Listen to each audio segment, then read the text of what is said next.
Princess Diana একটা কথা বলেছিল, আমি যাকে ভালোবেসেছিলাম সে ছাড়া গোটা বিশ্ব আমাকে ভালোবেসেছিল।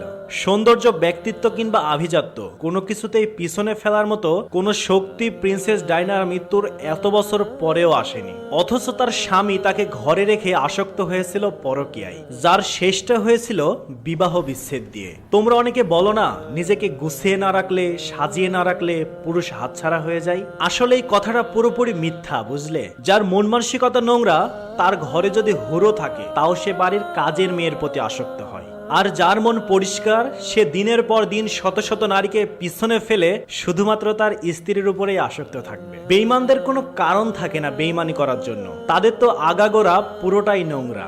আপনারা হয়তো এই প্রিন্সেস ডায়নার সম্পর্কে অনেকেই জানেন। এত সুন্দরী, এত ব্যক্তিত্ববান, এত আভিজাত্য একটা মেয়ে ঘরে থাকার পরেও তার স্বামী বাইরে পরকীয়াতে আসক্ত হয়েছিল, যাদের শেষ পরিণতিটা বিবাহ বিচ্ছেদ দিয়ে সমাপ্ত হয়ে যায়।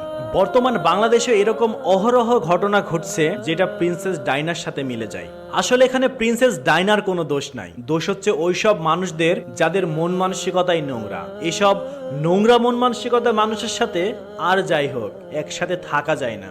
এর জন্য প্রিন্সেস ডায়না একটা কথা বলেছিল, যেটা বারবার বলতে ইচ্ছা হয়, আমি যাকে ভালোবেসেছিলাম সে ছাড়া গোটা বিশ্ব আমাকে ভালোবেসেছিল।